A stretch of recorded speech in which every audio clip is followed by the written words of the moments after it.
Friends, welcome back to M S sari work classes. तर आज इथे आपण बेसिक स्टिचेस पाहणार आहेत। बेसिक स्टिचेसमध्ये निडल होल्डिंगपासून ट्राय करणार आहोत आपण। जर तुम्ही नवीन आहेत तर याच्यामध्ये दोन टाईपच्या निडल्स आहेत ज्या आपण थ्रेडवर्कसाठी यूज करतोय। दोन्ही सेम आहेत, फक्त सेट केलेल्या वेगवेगळ्या प्रकारे आहेत। याच्यासाठी बेसिक मटेरियल लागणार आहे।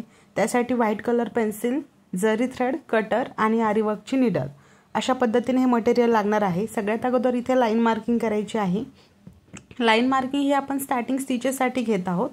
याच्यासाठी तुम्ही अगोदर स्ट्रेट लाईन मार्किंग करायचे आहेत दोन,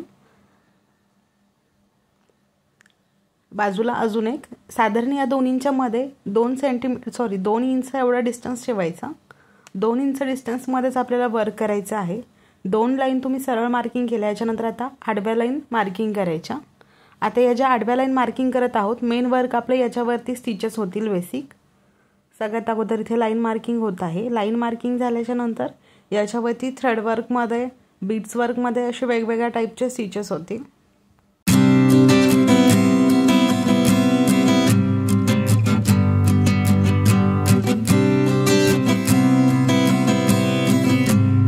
लाईन मार्किंग झाल्याच्या नंतर जरी थ्रेड घ्यायचा आहे।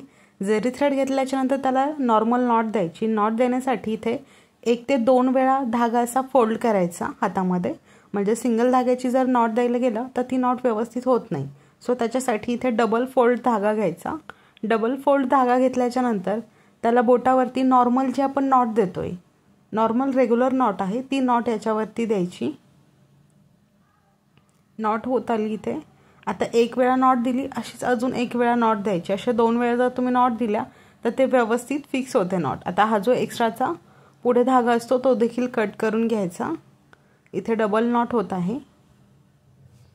डबल नॉट घेतल्याने काय होतं, आपली नॉट अजून थोडी मोठी होते आणि ती फॅब्रिकच्या वरती येत नाही। ज्यावेळेस आपला होल पडतो फॅब्रिकला निडलपासून, त्यावेळेला तो एक्स्ट्राचा धागा वरच्या साईडला येणार नाही।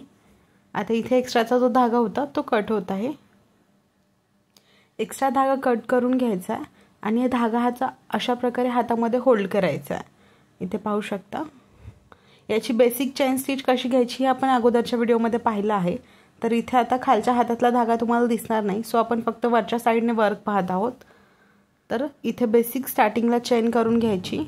ही जी आहे आता ही सिंगल चेन स्टिच आहे। ही चेन आता पुढे कंटिन्यू करायची आहे, सिंगल चेन स्टिच, आणि याची नॉट देखील आपण पुढे पाहणार आहोत। नॉट कंप्लीट होत आली। आता इथे चेन स्टिच कंप्लीट होत आली। याच्यानंतर रेग्युलर नॉट द्यायची, जी की आपण स्टार्टिंगला पाहिली होती नॉट। आता ती नॉट दिल्याच्या नंतर स्टार्टिंगला ही झाली तुमची single chain stitch.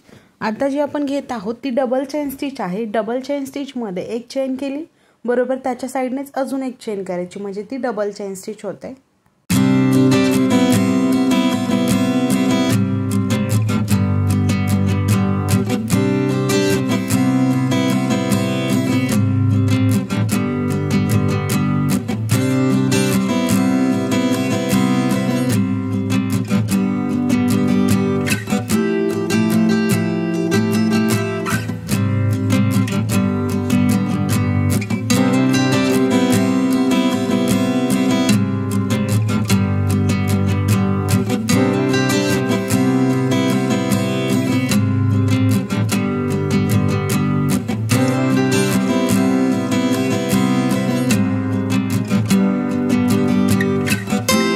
Double chain stitch नंतर झिगझॅग किंवा crisscross chain stitch. Crisscross chain स्टिचसाठी इथे ट्रायंगल शेपमध्ये, हाफमध्ये ट्रायंगल शेपची मार्किंग करायची आहे। आणि जशी आपण मार्किंग केली आहे सेम तसेच त्याच्यावरती स्टिचेस देखील घ्यायचे। सगळ्यात अगोदर खालच्या साईडने धागा वर काढायचा, वर घेतला। आता हा जो ट्रायंगलचा पॉईंट आहे तिथे धागा वर काढायचा आहे। वर धागा घेतल्याच्या नंतर तोच धागा खालच्या साईडला, म्हणजे प्रत्येक पॉईंटवर तुम्हाला फक्त खालून धागा वर काढायचा आहे, म्हणजे 1 स्टिच घ्यायचा आहे नॉर्मली खालून धागा वर। अशा पद्धतीने जी आपण चेन केली आहे ती झिगझॅग क्रिसक्रॉस चेन स्टिच आहे।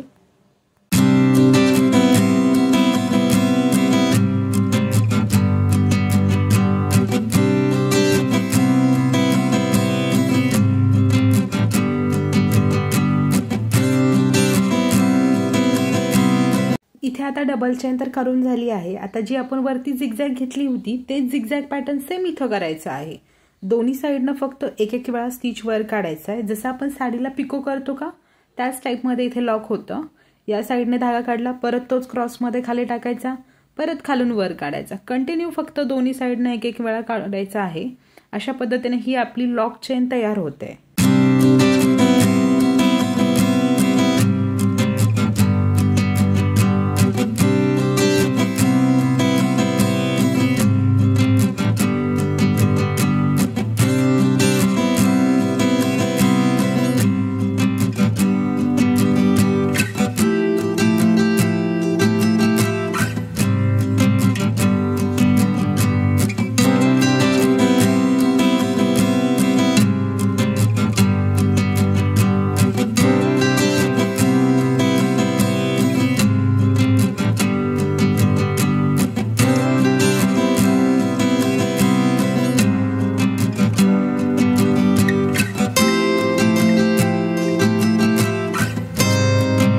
या लॉक चेनच्या नंतर आता इथे व्यवस्थित क्लिअर पाहू शकता. त्यानंतर खालून धागा वर काढायचा आहे, नवीन धागा लावून घ्यायचा आहे. यासाठी आता इथे आपण राईस बीट स्टिचिंग पाहणार आहोत. तर गहूमणी स्टिच करायचे आहेत. एका टायमिंगला एक बीट्स ॲड करायचा, खालून धागा वर काढायचा, म्हणजे खालून एक स्टिच वरच्या बाजूला घ्यायचा. आता हा धागा वर आला, याच्यामध्ये परत अजून टाईट धागा पकडायचा, बीट्स खाली सोडायचा आणि त्याला देखील लॉक करायचं. कंटिन्यू कुठलीही बीट स्टिचिंग पाहतोय आपण, तर त्यावेळेला सेम हे स्टिचिंगची पद्धत असते. ज्याच्यामध्ये तुमचा धागा वर येतो, त्या धागाला व्यवस्थित टाईट निडलमध्ये पकडायचा आणि त्यामध्ये बीट सोडायचा. बीट सोडला, खालून वर एक चेन करायची. आता इथं बीट स्टिचिंग तर झाली आहे, पण नॉट द्यायची. तर नॉट देताना देखील एक सिंगल स्टिच घ्यायची आहे, चेन करायची आणि त्या चेनमध्ये रेग्युलर नॉट द्यायची, जी आपण या अगोदरच्या व्हिडिओमध्ये पाहिलेली आहे.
अशा पद्धतीने आता आपण जसे गहूमणी स्टिच केले बाकी तसेच drop beads, cut pipe, 4 mm, 2.5 mm stitch केले. आता त्याच पद्धतीने आपल्याला शुगर बीड्स देखील स्टिच करायचे आहेत. पण शुगर बीड्स स्टिच करताना एका टायमिंगला 2 बीड्स ॲड करायचे. जसे गहूमणी केले तसे स्टिच करायचे, फक्त इथं 2 बीड्स घेतले आहेत. कारण की हे जे शुगर बीड्स आहेत हे स्मॉल साईजमध्ये आहेत. याची साईज छोटी असल्यामुळे इथे आपण आता हे 2-2 स्टिच करत आहेत.